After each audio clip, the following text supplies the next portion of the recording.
Hi friends, இப்போ நீங்கள் பார்க்குறது எங்கள் வீட்டு பால்கனி வியூ தாங்க பார்க்குறீங்க. இன்றைக்கி சிவராத்திரினால பாப்பாவுக்கு ஸ்கூல் லீவுங்க.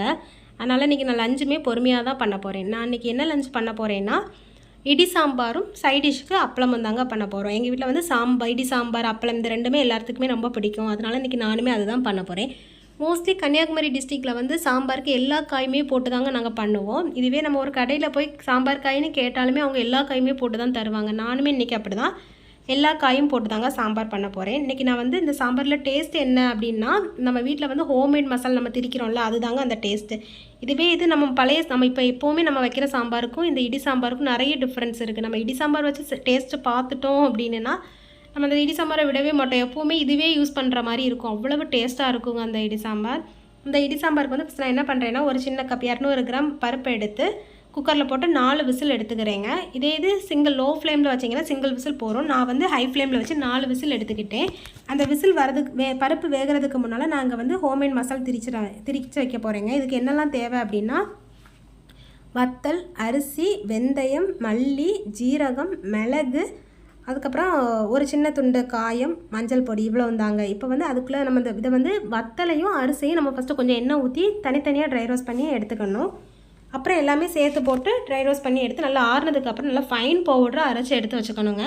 அதுக்கப்புறம் அதுக்குள்ளே பருப்பு வெந்ததுக்கப்புறம் அது கூட வந்து அந்த ஒரு சின்ன துண்டு காயம் எடுத்து வச்சுருக்கோம்ல, அதை போட்டு நம்ம அங்கே க்ளீன் பண்ணி வச்சுருக்க காயும் அவ்வளோத்தையும் போட்டுறணுங்க. நான் குக்கர்லேருந்து பருப்பை வந்து இன்னொரு பாத்திரத்துக்கு நான் பருப்பை மாற்றிக்கிட்டேங்க. இது கூட காயும் போட்டு இந்த காய் முக்கால் பதம் வெந்ததுக்கப்புறம் நம்ம வந்து அந்த திரிச்சு வச்சுருக்கோம்ல, அந்த முக்கால் பதமும் காய் வெந்திருக்கணும். வெந்ததுக்கப்புறம் நம்ம திரிச்சு வச்சுருக்க அந்த பவுடரை போடணும். அதுக்கு முன்னால் வந்து புளிக்கரைசல் எடுத்துக்கணுங்க. ஒரு லெமன் சைஸ் புளியை நான் ஏற்கனவே ஊற வச்சு எடுத்துக்கிட்டேன். எப்போவுமே நான் வந்து புளிக்கரைசல் வந்து அரிச்சு தாங்க ஊற்றுவேன். ஏன்னா அதில் வந்து மண், தூசி அந்த மாதிரி இருக்கனால எப்போவுமே நான் அதை ஃபில்ட்ரு பண்ணி தான் நான் எடுப்பேன். இப்போவுமே நான் அந்த ஃபில்ட்ரு பண்ணி புளிக்கரைசல் ஊற்றிட்டு அது ஒரு லைட்டாக ஒரு கொதி வந்ததுக்கப்புறம் நம்ம அரைச்சி ஃபைன் பவுட்ரு வச்சுருக்கோம்ல, அந்த மசாலா அதை போட்டுக்கணுங்க. அதை போட்டுட்டு அதுக்கு கூட கொத்தமல்லி, கருவேப்பிலை இந்த ரெண்டையுமே போட்டுக்கணும். சில பேருக்கு இனிப்பு எங்களுக்கு வந்து லைட்டாக இந்த சாம்பார் இனிப்பாக இருந்தால் தாங்க பிடிக்கும். அதனால் நான் லைட்டாக சர்க்கரை போட்டுக்கிறேன். சர்க்கரை இல்லாமல் சீனி அந்த மாதிரி யூஸ் பண்ணிக்கலாம்.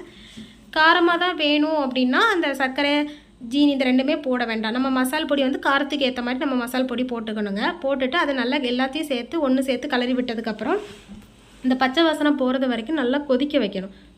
கொதிக்க வச்சுட்டு அதுக்கப்புறம் அந்த நல்லா கொதிக்க வச்சு மல்லித்தலையெல்லாம் தூவினோன்னா இந்த இடி சாம்பார் ரெடிங்க. இது டேஸ்ட் வைஸ் செம்மையாக இருக்குங்க. இட்லி, தோசை, முருகல் தோசை, சோறுக்கு எல்லாத்துக்குமே இது செம்மையாக இருக்கும். நீங்கள் வீட்டில் வச்சு ட்ரை பண்ணி பார்த்துட்டு எப்படி இருக்குன்னு சொல்லுங்கள். நாளைக்கு ஒரு வீடியோவில் சந்திக்கலாம். பாய்.